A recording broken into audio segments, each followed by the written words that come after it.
Hey, hello guys, ikot muna tayo dito sa Market kung saan po gagawin po dito ang Metro Manila Subway.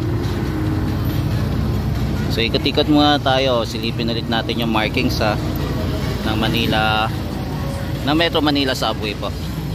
So ayan, may nakita po tayong markings dito ng Metro Manila Subway, pero wala pa tayong napapansin na binabakuran dito sa area, no? So today's po ay December 15, 2024.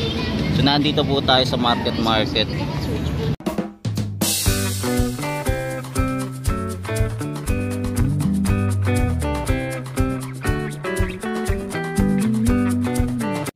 Yan, so nandito tayo sa may BGC. So huling vlog pala natin dito sa BGC para sa Metro Manila Subway nung time pa ng June 2023, no? So ang tagal na natin nag-vlog. So ito pa rin po yung itsura para sa itatayong Metro Manila Subway dito sa area, dito sa BGC station. Yan, so nakikita natin meron pa rin naman mga sticker dito, pero wala pa rin tayong nakikita na naglalagay sila ng bakod dito sa area. Ayan, medyo matagal-tagal yung siguro yung mga gagawin nila dito. Siguro marami pa ata sigurong kailangan para masimulan na itong project dito. So nakapansin natin, same pa rin, simula na pumunta tayo dito sa noong 2023 ng June. Yan, so ito yung po yung Metro Manila Subway project ng mga sticker. Ayan. Yan, maging dito din po sa may parking lot, ayan, may makikita din po tayo mga sticker ng Metro Manila Subway Project. Yan, so ito din, ayan, ito yung mga sticker. So hanggang dito po mayroong mga sticker ng Metro Manila Subway. Yan, tad-tad po yan ng sticker. So lahat ng poste dito linagyan ng sticker.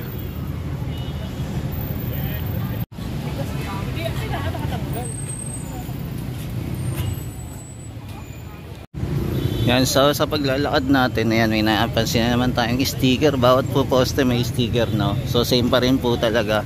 So walang nagbago po simula na pumunta tayo noong 2023 ng June. So same pa rin po, puro sticker lang po nakalagay dito. So wala pa rin pong nababakuran dito sa area.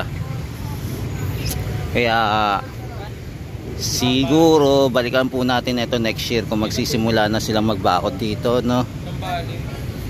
Medyo pag nagsimula sila dito, maraming maapektuhan dito sa lugar na to, kasi lalo na marami po talagang namamasyal dito at maraming tao. At ito po kasi ang business center, itong area ng BGC.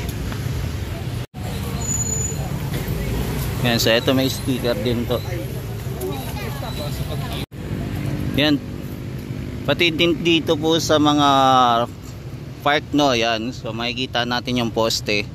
Yan, mga poste na yan, meron pong markings yan. Yan, so ito po yung market. So ito din po market na to. Ito yung waiting shed, tatamaan din po para sa project ng Metro Manila Subway.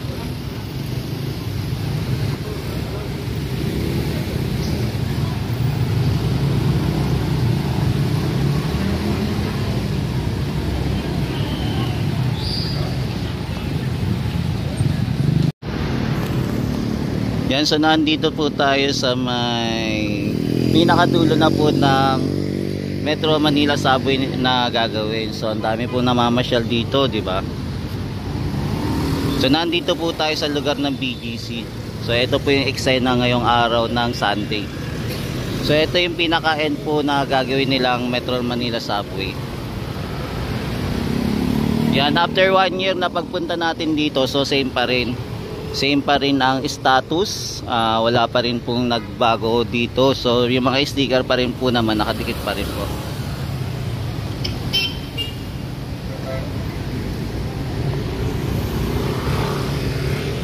Tapos ito naman po yung SM Aurora. Yan, so ito po yung mga sticker na makikita natin. Ayan, so may mga sticker. So yun din po, may mga sticker din po.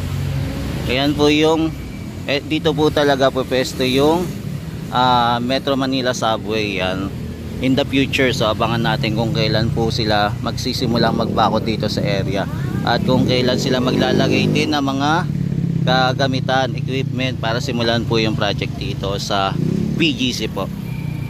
Yan, kahit din dito pala malaki-laki din pala yung sasakupin nila. Siguro sasakupin nila tong parking lot, no? So ito may nakikita tayong sticker pa rin. Yan, sticker. Tapos pati din doon po may sticker pa rin. Ayan, medyo malayo-layo din po yung nilagay nilang sticker. So ilan yun? Parang hanggang dulo po. Yan, so ito may sticker pa rin po. Ayan, tapos yun doon po meron pa rin po sticker. Yan, so ito po yung yung mga affected sa Metro Manila Subway, maging dito din po sa center. Ayan, Center Island po.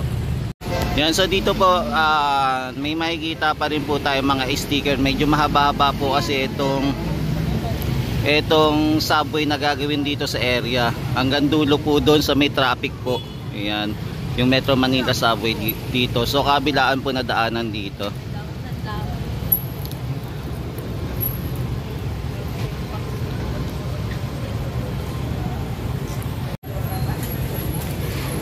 Yan, so mapapansin natin sa di kalayuan na yan, no? Mapapansin pa rin po natin yan yung mga sticker na nakatikit. Yan, kahit malayo po mapapansin pa rin po natin. So ganito po kahaba yung Metro Manila Subway na gagawin dito sa part po ng BGC. Kaya malaki-laki po maapektuhan pagka magsimula po yung project dito. Yan, so ganito na po kaunlad yung yung BGC. Ang dami ng mga building na nandito. Kaya kung magsisimula sila dito, malaki po talaga tatamaan dito, lalo na po sa right of way.